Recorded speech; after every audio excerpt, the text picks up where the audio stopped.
Sébastien, bonjour. Bonjour Vincent. Alors, on n'est plus vraiment habitué à voir des indices européens qui s'adjugent une dizaine de pourcents au bout de 6 mois. Du coup, on est assez tenté tout de même de lâcher un peu du lest en matière d'action. Est-ce que ça serait une chose à faire ou au contraire, ça serait un mauvais choix?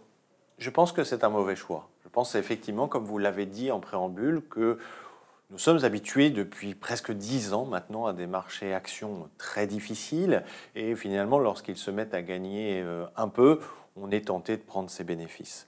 Mais nous ne sommes plus dans la même logique. Il y a un vrai renversement. Il y a beaucoup de données qui sont positives et qui justifient cette hausse et qui justifient qu'elle se poursuive. Alors lesquelles, justement? Lesquelles? C'est déjà un marché qui est sain aujourd'hui. C'est-à-dire que vous il n'est pas trop cher payé. On va y venir, mais quand je dis il est sain, c'est qu'il monte parce qu'il y a de la croissance et parce que les entreprises vont bien. Il se réfère donc aux bénéfices des entreprises. Là où pendant des mois et des années, il montait si la BCE parlait. Grâce aux injections de liquidités des banques centrales. C'est plus le cas. Donc on a un marché qui est sain. On a un marché qui joue un retour de la croissance et vous avez des indicateurs qui aujourd'hui ne laissent aucun doute, le PMI, l'IFO, qui sont sur des plus hauts de très longue période, même sur les faux de 40 ans, qui montrent que la croissance européenne est là. Les entreprises nous donnent beaucoup de données positives et ça fait plusieurs mois déjà qu'elles disent cette année, ça va être une bonne année. Et les analystes revoient à la hausse et en tout cas ne dégradent jamais. Et ça, c'est nouveau. C'est ça qui fait qu'on a changé de paradigme. Les analystes revoient régulièrement à la hausse les perspectives de croissance des entreprises. Et donc, j'y viens, la cherté du marché. Donc le marché devrait poursuivre son ascension. Oui, il devrait le poursuivre. Mais dans quelle mesure? Alors, il a beaucoup de facteurs à sa disposition. Il y a les résultats des entreprises. On va avoir au mois de juillet les publications de résultats et finalement de nouvelles données pour les 6 mois à venir, de carnet de commandes. Au jour d'aujourd'hui, avec les données qu'il a, on peut dire que le marché est cher. Et les détracteurs de cette hausse vous disent, regardez, le marché est cher. Oui, mais il y a une forte probabilité pour que tous ces bons résultats soient à nouveau revus à la hausse, ou en tout cas soient dans une dynamique très positive. Et donc là, on va s'apercevoir que le marché n'est pas si cher que ça, et encore moins par rapport aux États-Unis ou à d'autres places. La deuxième chose, c'est le M&A. Le M&A, c'est ces opérations capitalistiques. Les fusions-acquisitions. Les fusions-acquisitions. On sent, les chefs d'entreprise sentent qu'il y a de la croissance, ils veulent aller vite, ils achètent des concurrents, ils veulent grossir. Ça, c'est très positif pour le marché. La troisième chose, et on l'attend depuis des années, sont les flux. Les flux de capitaux, notamment des marchés anglo-saxons, américains, vers chez nous. Oui, qui s'abstenaient de toucher à l'Europe jusqu'à présent. Oui, pourquoi? Parce qu'il y avait un risque politique. Et là, je vous donne dissipé avec tout de suite la quatrième raison, c'est le risque politique qui a priori disparu pour l'instant. Au moins temporairement, c'est clair. Mais bon, très bien. Vous voyez le marché poursuit son ascension. Jusqu'à quand? Jusqu'à où? Alors, c'est les questions les plus difficiles que vous me posez naturellement. Mais je vous épargnerai pas. Je l'imaginais bien. Pour autant, je vais tenter d'y répondre. Jusqu'où?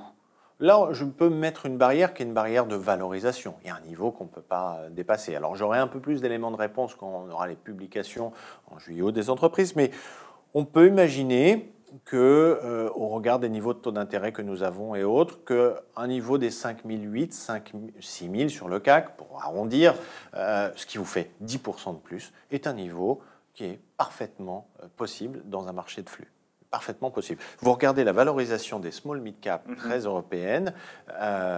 Aujourd'hui, je vous l'appliquais au CAC 40. Cette dynamique, en tout cas, on est à 6000. Mais à quel horizon? Cet été. La sortie de l'été. Je pense que le marché de flux est là et peut nous pousser à aller atteindre ces cibles relativement rapidement. Alors quand on apporte de bonnes nouvelles, on a envie d'écouter, mais est-ce que vous ne sombrez pas dans une forme d'optimisme béat? Alors je ne veux surtout pas le faire. Parce qu'on a des nuages à l'horizon. Bien sûr, je ne veux surtout pas le faire et je pense que nous avons tous appris, particuliers comme professionnels, des 10-15 dernières années que nous avons pu traverser, je peux remonter jusqu'aux années 2000, en omettant systématiquement les nuages à l'horizon. Il ne faut pas se voiler la face, il y en a, et il y en a plus qu'on ne le croit. Sauf qu'aujourd'hui, parce qu'on est dans un marché de flux, les marchés n'ont pas envie de les voir, et pris individuellement, ils ne sont pas assez forts. Le risque, c'est que ces nuages s'agglomèrent et deviennent un orage. Ce risque existe et je pense qu'il va se matérialiser. Quels sont ces nuages? Pour les en citer quelques-uns. Vous avez une problématique aux États-Unis de valorisation. Alors là, elle est très claire. Parce que là, vous avez un pic de marge. Parce que vous avez des entreprises, notamment les fameuses GAFA, les Amazon, etc., qui sont aujourd'hui sur des niveaux de valorisation qui rappellent de mauvais souvenirs. Vous avez un indicateur industriel que je n'aime pas du tout, qui rappelle de mauvais souvenirs aux États-Unis, c'est celui lié à l'automobile. Vous avez un stock de crédits automobiles gigantesque. Et vous avez les fameux subprimes automobiles. Oui, les subprimes automobiles. Et vous avez des impayés qui ne cessent de progresser. Ça, c'est comme ça. Ça sent pas très bon. Ça sent pas très bon. Vous rajoutez un Trump qui n'est pas de nature à donner beaucoup de visibilité à l'économie américaine. Non, par son imprévisibilité, oui. Et ces mesures qui n'arrivent pas à passer. Vous rajoutez un mot dont peu de personnes parlent, qui s'appelle Chine. On a oublié qu'il y a 2 ans, c'était un facteur de perturbation assez fort sur les marchés. Mais là, on fait comme si rien ne se passait en Chine. Oui, parce que notamment, il y a des élections au mois d'octobre et certains vous disent de toute façon, ils feront tout pour éviter le moindre problème aux élections. C'est vrai, par le passé, ils ont agi comme ça. Pour autant, vous avez un vrai colosse au pied d'argile aujourd'hui sur l'économie chinoise. Ça m'inquiète beaucoup. Et puis, vous y rajouterez des éléments de perturbation qui peuvent être des élections en Italie qui semblent changer de date, la Grèce, on pourrait en rajouter pas mal. Donc, quand vous dites que ces nuages pourraient s'agglomérer, ça serait justement au moment où les marchés seraient assez chers, finalement, et où l'histoire de la croissance des bénéfices aurait été jouée? Oui, et il peut y avoir un élément que je ne vous ai pas cité qui peut être l'étincelle. Déclencheur, c'est que ça sera les taux d'intérêt, notamment aux États-Unis, les taux longs. On vous parle, je vous disais en préambule, on a commencé l'émission comme ça, on ne parle plus de BCE, on ne parle plus de Fed, etc. Eh bien justement, on pourrait en reparler, mais cette fois-ci, au lieu que ça dynamise les marchés, ça dynamiterait les marchés. C'est-à-dire qu'on va vous parler d'une Fed plus faucon, peut-être pas, mais en tout cas...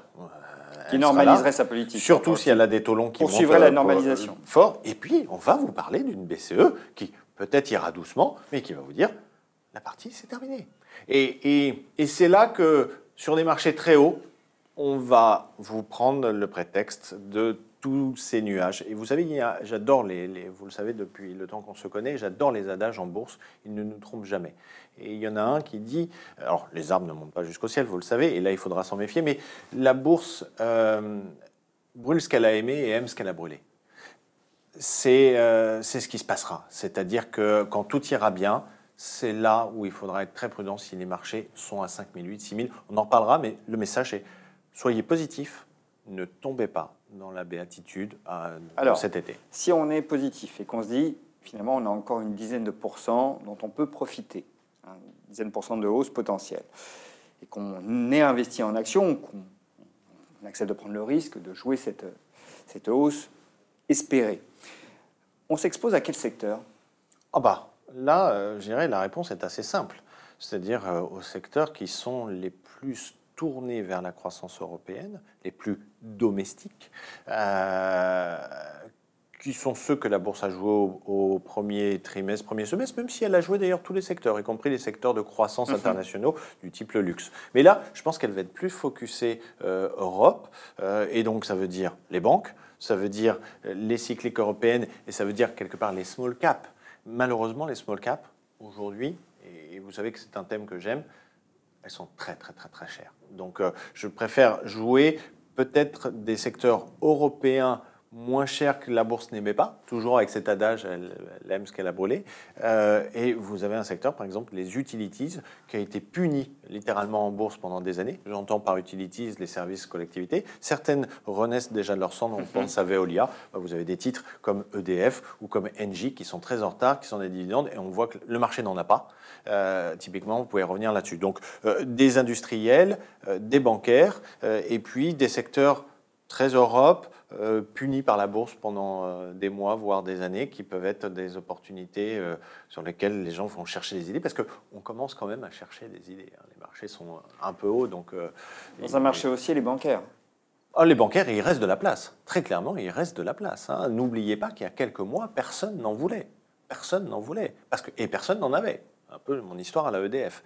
Aujourd'hui, les gens en ont et commencent à en vouloir. Le danger, c'est quand tout le monde en aura et que tout le monde continuera à en vouloir. Là, il y aura un problème. Mais on n'y est pas. Vous savez, la fin de la partie, elle va se terminer avec les taux d'intérêt à long terme, s'ils sont trop hauts. Et la deuxième chose, de manière quasi automatique, lorsque la value, qui est très en verve, lorsque la value vaudra le prix de la croissance, lorsque les valeurs value auront tellement monté, je mets dedans les banques et autres, qu'elles vaudront aussi cher que les valeurs de croissance qui auront été au fur et à mesure délaissées. Le signal d'alerte. Ça sera le signal d'alerte parce que vous ne pouvez pas payer la value au prix de la croissance et inversement. Et en attendant, on a une fenêtre de tir, selon vous, Oui. sur les marchés actions, sur les marchés actions européens et particulièrement français. Oui. Sébastien, merci. Merci Vincent.